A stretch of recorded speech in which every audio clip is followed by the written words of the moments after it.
Welcome to Amiga Ireland. I'm Irla. I'm Rob. And I'm Luke. We've seen some news over the years of really interesting uses of Amiga, whether it's controlling an air conditioning system of a school or a part of a former NASA operation. One of the most interesting examples, if not the most interesting, is Bambi Amiga, which is an Amiga 1200 still running today and offering services that you might not expect. The man behind it is Darren Glenn, and he's with us today. Thanks for joining us, Darren. Hello, thank you for having me. Yeah, fair play. We've been meaning to connect with you for quite a while, actually, so it's nice to finally get connected with you. Thank you. To start off, I'd like to ask you... I'd actually like to ask you about some Amiga events you've been to recently, because you've been on tour. You've been to Amiga Ireland and Workbench 2019, and I know you've been to the Scotland event. So are you still on tour, or are you on hiatus now? Well, yeah. So 2018, I decided as my New Year's resolution that I would try and visit every UK-based Amiga event across the year. Unfortunately, that didn't quite work out to plan, but I did get to Glasgow, got to Swag, got to Ireland, of course. There's a couple more I want to hit this year if I can. So Norwich is on the agenda. Brilliant. And so is Amiga North Thames. Brilliant. Looking forward to seeing you there. As it's this month? Yes, I believe the next event is February something or other. That's right, indeed. Yeah, probably won't meet that one, but hopefully the one after that I'll be there. Okay. Anyway, still looking forward to seeing you. Brilliant, thank you, Lucas. And we'd like to ask you a bit about your computing roots in a little while, but first, can you tell us what Bambi Amiga is and what services it offers? Okay, so Bambi Amiga is an Amiga 1200. It runs an E02 processor with 32 megabytes of fast memory. It has been working as a web-based server since 2005. Part of it I offer FTP server, I offer Telnet, I offer HTTP, so websites, and I can also offer email hosting as well if required. So it's just there for people that want to run their websites. I think it's quite cool. Yeah, absolutely. I think it's cool as well. Absolutely, yeah. Very cool. Yeah. It's fantastic. And of all the stuff, all the separate services that you have there, what would be your most popular? Web-based service, I would have thought. Run a couple of small user groups on there. But the biggest traffic I get is from the Amiga history site that I host. That probably generates for maybe nearly a half all traffic. Very good, yeah. It's a fairly well-known site as well. Yes, and not readily available on the main servers anymore, I understand. Mm-hmm. Right. Have you ever heard anyone doing it before? You know, like such services running Amiga. Yes, I think back in the sort of the early 2000s, there was a couple of people that were running web-based servers. I remember one guy quite clearly, a guy in America. He used to run a web server called Xiaspace. Oh, okay. And he actually ran a 1200 in a rack mount in a server farm. Mm-hmm, okay. But that ran NetBSD, so it's a bit of a change of direction. Yeah. Anyone like the present time, apart from you? Not that I know of. I'm sure there probably will be somebody out there, but nobody that I know of. Okay. Yeah, that makes it even cooler then. Thank you. And it's a lot of services you offer them, and even to run all those services, let's say at home on your own machine, if it's an ARM base or whatever, like a Linux box or something, it's a lot. Like, things do go down from time to time. Does all of this take up a lot of your time or maintenance on your part? No, very, very little. In fact, Bambi will happily run along for probably up to a year before it needs rebooting. And in fact, usually because I live in a village, it's normally the power supply that lets out before the Amiga sort of crashes and resets. Very good. That's impressive, especially for an Amiga. It's not intended for that kind of uptime. No, it astounds me. I don't know how he does it, but he just does. Absolutely. So, tell us about the name. Bambi Amiga, what's the story there?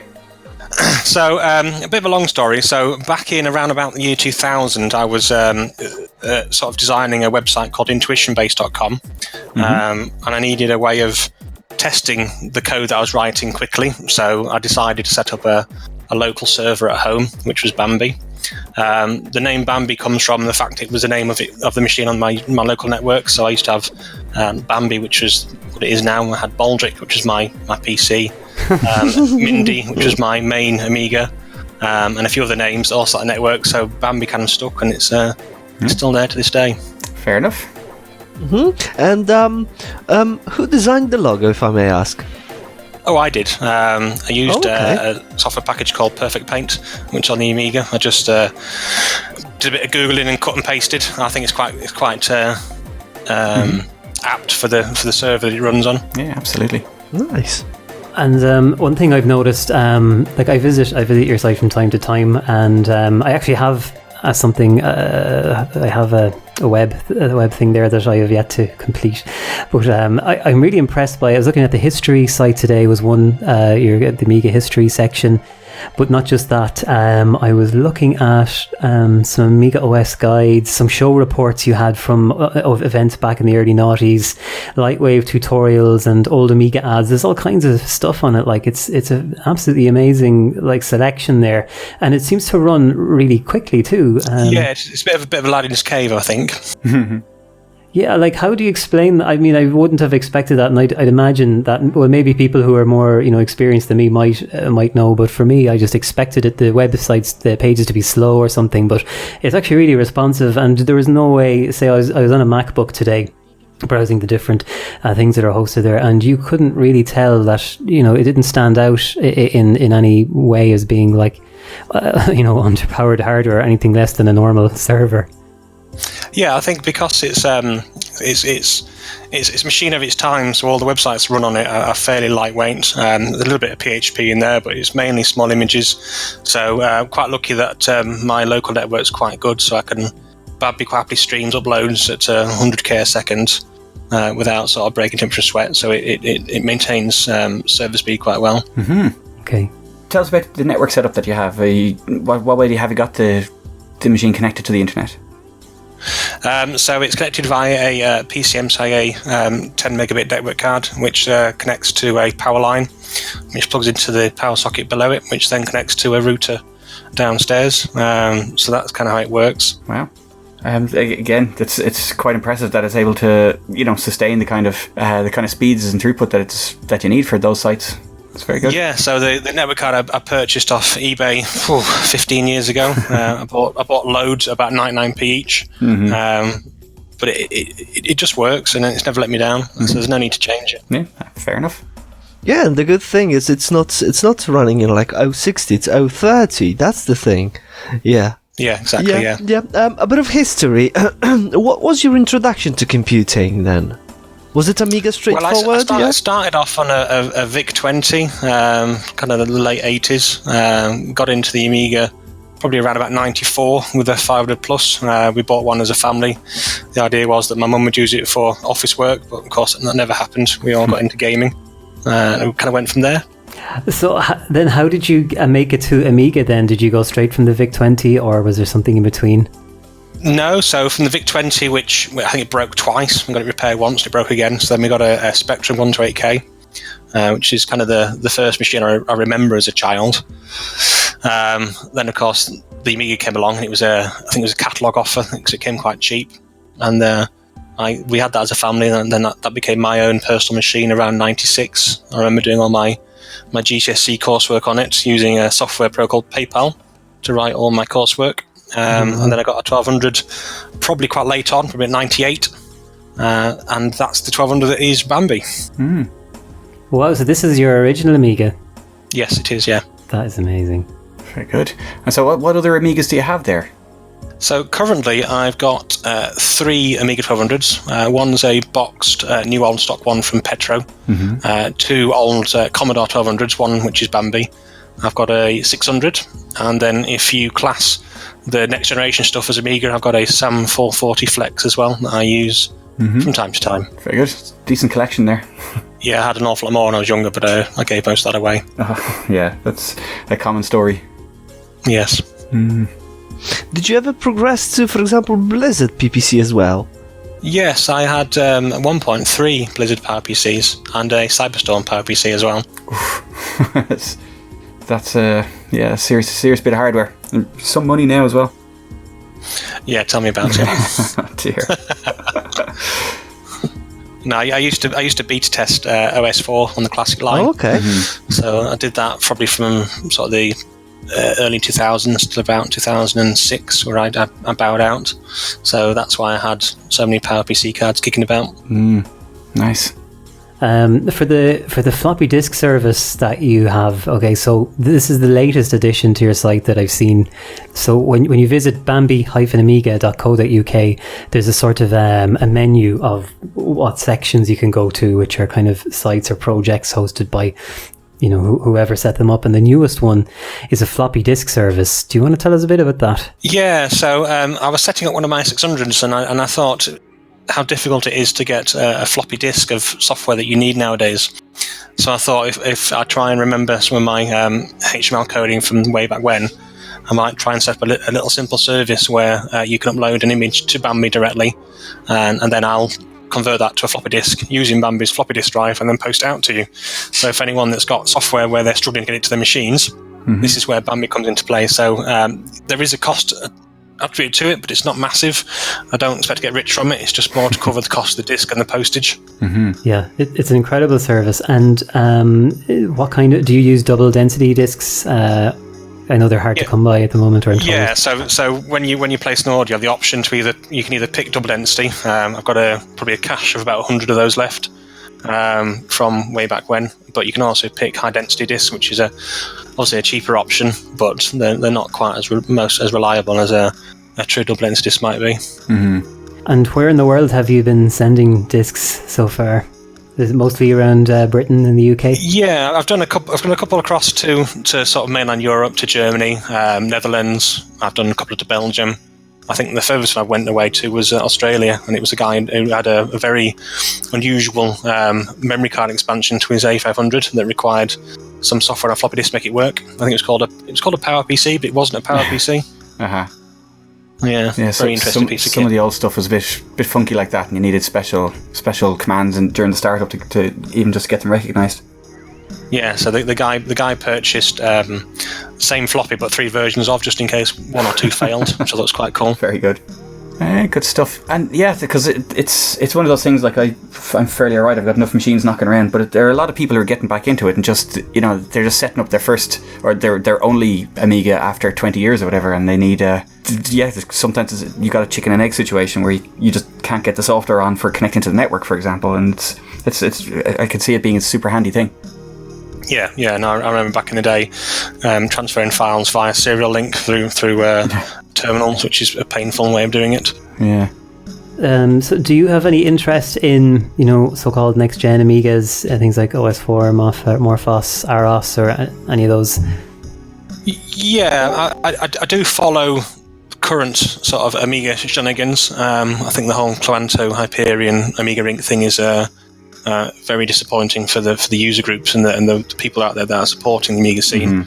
But I do have a G4 MacBook which runs Morphos that I play on from time to time. So I've got my SAM 440 which runs OS 4.1 Final Edition. So I'm still there, but it's finding the time. You know, when people work and you've got a family life, it's just very difficult to manage. So I do find myself more gravitated towards the old classic and the games and the old way of software. But I'd like a Tabor though when it comes out. Yeah, same here. Yeah. It's a lovely little board by the looks of it. I think we've been waiting for Tabor for like now 2 years. Yeah. At least. Yeah, about 2 years, I think, yes. Yeah. People are just going to take Trevor's hands off now with their teeth, like when it finally comes. Funnily, Trevor has one of my... he has my Amiga 1200, which I called Mindy, which was my PowerPC A1200. I sold it to him for a steal when I sort of left the scene, inverted commas. Oh dear. Well, at least you know it's being loved. Yes, exactly. Yeah, that's one thing you can definitely say. Yeah. I'd say it gets dusted every morning. Yeah. Okay, so we have a question that we ask everyone, or everyone that we interview, and sort of a desert island question. So, what would be your favourite application? Ooh, good question. My favourite application? I would say, because the amount I used it through my life would be AMIRC. which is probably out the park there slightly. But certainly in the early noughties, I lived on IRC. I remember. So I made a lot of friends back in those days. So yeah, IRC would be one of those applications I go back to time and time again. It is. It's good. It's very good. Another one. What about your favorite game? I bet you've got tons, so let's not restrict you to one, maybe three. 3 favorite games. Okay, so my favorite game. So if we're talking just Amiga based, I think one of my favorite games would have been Super Frog. Love that game, lived it and breathed it. But there's so many others. Settlers, the interview we had at Ireland was fantastic. Oh yeah, it was. Yeah. Stunt Car Racer. Speedball 2, as people might know, I'm a bit of a whiz at that, although clearly not good enough. I should have won, never mind. But outside of the Amiga scene, talking about other platforms, not a lot. I kind of grew out of gaming once I sort of passed the sort of Amiga thing. I quite like first-person shooters, but I like them more historical, so World War I, World War II kind of stuff. I'm not really into modern warfare and aliens and all that kind of stuff doesn't really do much for me. A bit of realism's good. Yeah, I can relate to that. I think after the Amiga there was a gap, and then I got into a few things like Half-Life, I think was the pinnacle of that, and then I just stopped gaming until I got back into Amiga. Okay, one more for you. Favourite mod or demo, if you have one? Oh, well, favourite demo's got to be Spaceballs. State of the art, by far and away. I remember watching it when I was, I don't know, maybe about 12. I remember sitting in my bedroom with the lights off, with the section, it just flashed the room away, and it just blew me away. And even now, if I watch it today, even on YouTube, the hairs on my arms stand up on end. It just blows me away time and time again. It's a stunning bit of work it is. Yeah, I think it fits on one floppy disk from memory. Yeah, it's incredible. It's absolutely incredible that these demos fit on. Because when I got back into Amiga, I wasn't really using floppy disk that much until more recently. It impresses me even more when you realise how little space these things took up. Yeah. So, Darren, right, if we go back to Bambi Amiga for a minute, let's say somebody wants to get in touch with you because they want to host a website on Bambi, or they want to host an email account or something. Like, what kind of prerequisites do you have? Do you look for an Amiga? Does it need to be an Amiga related website, or what do you look for? No, I'm open to anything really. Obviously, if you go to www.bambi-amiga.co.uk, there's a contact form in there you can use. I'll host anything and anything really, as long as it will run, as long as it's fairly simplistic and it doesn't go into too much detail and too much depth in PHP. I'll host it, I'll run it. Okay. And I think that would be the final question now. If you had to pick just one memory, what is your best memory of Amiga from the past? My best memory of Amiga from the past. Ooh, that's an interesting one. I would say probably the very first Amiga event I ever went to, which was an event called Alt WA at a place near Huddersfield. I remember going on the train. It was quite a long journey. I was quite young. I got there and it was like in a nightclub basement type place. It was quite dark and there's a lot of lights, and I just remember thinking, I was a fairly young teenager and I was just sort of blown away by all these Amiga machines that were all pumping out mods and demos, and that's probably the thing that sticks in my mind, and it's one of those things that keeps me going today. That's why I love going to all the events I can get to, because it's the people. No, it really is. I'm with you 100% there. I would go to the Amiga events even if there was no hardware at them, Yeah, just the people. People in a beer, that's me. Yeah. Have you any intentions of going to Germany in October? Yes, flights are booked, hotels booked, so all being well, I'll be there. Good man, yourself. Good. Very good, yeah. You're committed. Yeah, I'm trying to see if I can swing that one as well, because I'd love to go. Yeah, I was at the 32 event just under 2 years ago. It's something else. It's like an Amiga event of yesteryear, the size and the scale of it. Wow. So yeah, good to get to. Yeah, I'm gonna try my best. Yeah, same here. I'm in discussions with my other half. Negotiations. Who also wants to go to Germany anyway, but yeah, exactly. Lovely stuff. Well, Darren, long may it last. Bambi-Amiga.co.uk. It's absolutely incredible. I genuinely think it's the most interesting Amiga application going, and even the latest edition with the floppy disk, it's such a practical, useful thing that people need that also wasn't available anywhere else. Like, it's an absolute diamond. So fair play to you, and thanks for making it available. Thank you very much. So if anyone else has got any ideas or things I can do that expand it on, I'm all ears. I'm there to help and to support the community as best as I can. Brilliant. Thanks a lot. Awesome. Thank you, guys. Appreciate it. Yeah, Thanks. Absolutely. Our pleasure. And thanks to everyone for listening to the podcast. And our next episode will be out the first Thursday of the next month. And we'll talk to you then. Bye-bye. Bye-bye. Bye-bye. Bye all.